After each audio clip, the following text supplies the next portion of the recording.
How's it going, everyone? My name is Maximilian, and you're watching the first episode of Street Fighter X Tekken, the Online Warrior.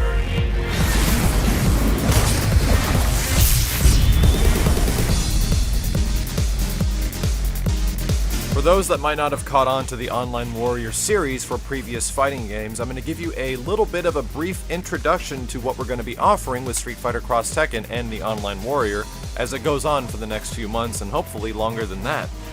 The Online Warrior is an ongoing web series that'll cover online ranked games in a bunch of different varieties for Street Fighter X Tekken because there's a bunch of different ways that you can play this game online.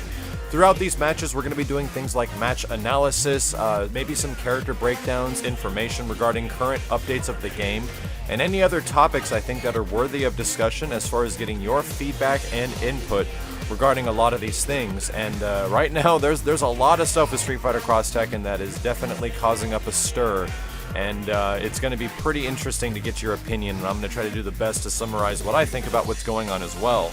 But to get things started, let's talk about one of the most important parts of an Online Warrior episode, and that's learning from playing a game online and talking about the online experience when it comes to fighting games. And as you guys have probably heard me say this many times before in other Online Warrior episodes with different games, the practice and character knowledge you pick up from playing a game online definitely helps out even in offline gameplay.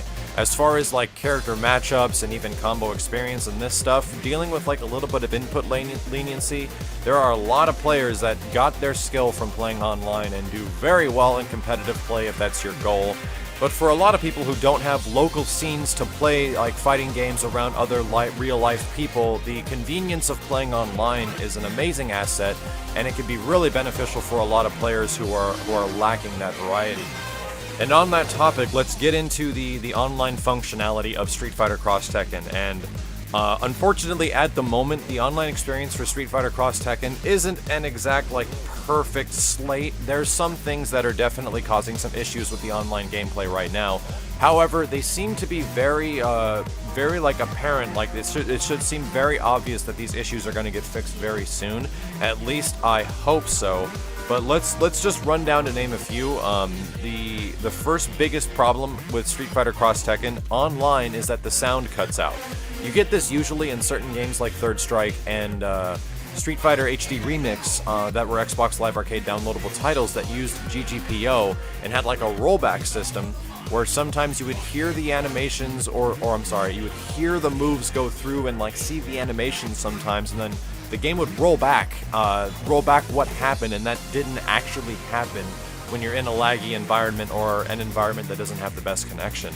That happens in Street Fighter X Tekken sometimes, so I'm kind of curious what style of netcode they're specifically using for this game, because you'll get sound will just suddenly disappear. It'll be there for certain moves and then not there for others. Your character voices will disappear.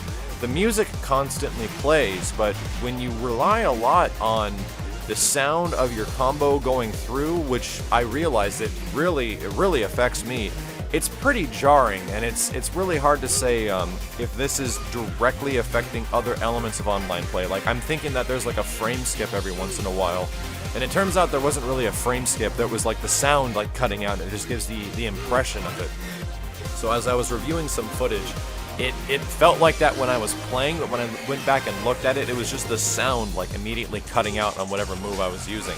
It just is super weird, and it's very jarring if you're like in a flow and you're trying to get the timing of a combo down. The other one is about that frame skipping stuff, and in some games, like for example in Street Fighter 4 and Marvel vs. Capcom, the way the netcode kind of works is it puts a latency lag on the game. So for example, your input of your buttons will go through, and they won't show up, like your move won't show up for like a little bit of time after, and if you had a better connection, it was very little between your buttons being pressed and them happening on the screen and the game registering it. In this game, however, it seems like if there's lag, like the frames, or like the total frames of animation of which the game runs at just like stop, and they become less, and it becomes very like jittery, and it seems like the game's frames are like being lost all of a sudden. So there's some weird things that happen there. You also hear things like, like a throw animation going through completely, and then what's actually happening on the screen is not that. So It's kind of giving me like a rollback vibe, like we were saying from some other Street Fighter games that use that kind of netcode. The last part that's really bugs me is that in some situations, certain animations won't take place or camera movements. The biggest one I've seen, and it happens frequently, like very frequently, is when you go into a cross rush. Normally when you activate a cross rush, the camera will zoom in on both the characters of the person that's doing the cross rush, and then it pulls back out as they go into the air. The reason it does this is because everything slows down, everything stops for a moment, and as you hit them, it just slows down and then pans out so you can see the rest of the fight. The biggest issue is that camera zoom in and pan out is gone, so you'll have this moment where like you'll do a cross rush, it'll hit them, and they'll just sit there without anything happening, and it looks weird, like did the game lock up? It's just little things like that. It kind of just messes with your timing, it's jarring as hell, and it takes you out of the whole experience. But these issues are like very apparent. I would be very surprised if this stuff didn't get patched out soon. And I think even Yoshinori Ono was approached about it, and it's been in several reviews of the game that this is happening between the Xbox and the PlayStation version, so it's not unique to a console.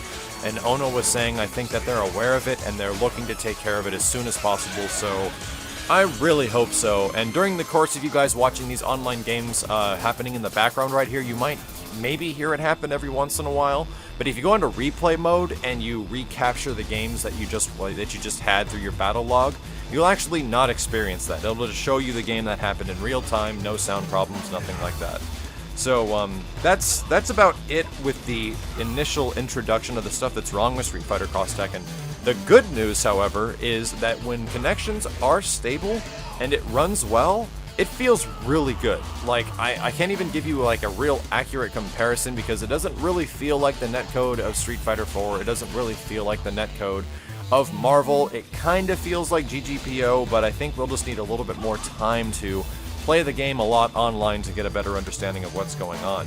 Other interesting things that I'm really happy about the aesthetics of the online play is that they started doing these things with the overall experience of the system of online playing. So, for example, you get battle points in this one, and those battle points accumulate and you rank up based off that. In previous games and most Capcom fighters, you'll get a win-loss record, points, and if not other points. They kind of solidified it. You just get BP. They took away the win-loss record. I don't even know if there's a way for you to view somebody else's win-loss record, even on the leaderboards. If you can, please leave a comment in the description below. But it's interesting. It's a new take on the fighting game where it's just encouraging you just to build the points to rank up your online profile. So the little bit of time I've had with Street Fighter X Tekken Online has had its like awesome moments, and it's had its like what the hell is going on type of moments. If they can somehow counteract the what the hell stuff with all the things we mentioned before, it could be a really solid online experience, even comparable maybe to Soul Calibur 5, but we'll see. Soul Calibur 5 is currently like the reigning champion of like current generation solid performing online fighting games, like right up there next to Virtua Fighter 5 was. But aside from that, I've been back for about less than a week now from Cross Assault. Cross Assault was a huge project involving myself, Team Spooky, Hans from I Play Winner, and a bunch of other big guys in the fighting game community. It was a huge team effort, and thanks to the contestants who came out, and thanks to everybody who watched, it was very challenging, and during that whole time I was unable to produce any content, so I will be back for Online Warrior episodes for other games, and will be frequently checking out Street Fighter X Tekken as time goes by. But the really cool thing is that running into the top players, you see some of the awesome stuff that that could be pulled off in this game. And some of the things with team synergy and how character play really goes into effect and how big footsies are in this game. Yeah, man, there was some really inspiring stuff that the top players were pulling off. I only wish I had the time to get some games in with those guys. I literally probably played less than 15 total matches. During the entire week I was away at Cross Assault because it was very time consuming and we were very busy with the entire show. And it went literally from 9 a.m. till 2 to 4 a.m. for the guys who were in the production crew. So shoutouts to everyone else that was helping us out, and shoutouts to everyone else that was involved. But now I'm really excited to start playing the game because for the little bit of time I've been playing, you guys might have seen a combo video I just put up, some of the initial online impressions, and I'm going to begin talking about some of the bigger issues that players are having with Street Fighter X Tekken, and a lot of the pro players that came by Cross Assault were mentioning and it's the fact that Street Fighter Cross Tekken is not like Street Fighter 4. It holds some aspects like basic fundamentals of Street Fighter aspects, those are absolutely still there. But it is very different, and it's probably more comparable to a game like Project Justice or the Rival Schools series, and somewhat of Capcom vs. SNK2 with its wide variety of different system mechanics. Many of the top players at the end of the day were comparing it to Capcom vs. SNK2, as I was mentioning before. So what I'd like to cover in the next episode are some of the more controversial topics of Street Fighter Cross Tekken and what's going on with the game right now. There's a couple of issues regarding co-op play that is not possible on Xbox, but is possible on PlayStation 3. This is local co-op, so you can't actually go online with two people from the same console on 360, but you can on PS3. We're going to talk a little bit about that and see what's going on. We're also going to talk about this crazy DLC fiasco, and I don't even want to get into detail of that right now because it's just absolutely nuts, and there's so much going on with that at the moment. The other thing I would like to cover for newer players that are getting in from Street Fighter 4 that might have started there and are getting into Street Fighter Cross Tekken is the transition, is the ability to rewire some things that go on in your head when you play these games, because you'll be able to take with you a lot that Street Fighter 4 has taught the players who started with Street Fighter 4, and some of it you're just going to have to throw out because it doesn't apply to Street Fighter Cross Tekken, and you're going to have to move that stuff to the side of your head for some of the new gameplay system and mechanics that this game is very heavy with. But that'll just about cover the first episode of Street Fighter Cross Tekken The Online Warrior. And be sure to stay tuned and subscribe, as I'm going to try to get some special guests in on the show. We're going to do some online co-op games, some scramble mode, stuff like that. Street Fighter Cross Tekken has a lot to offer with the variety of how you play the game online with its multiplayer features, and it should be really fun when we finally get into later episodes and we have all these different types of things going on, like a scramble mode day, a co-op day, stuff like that. But until next time, thank you all very much for watching. This has been Maximilian, and I'll see you next time.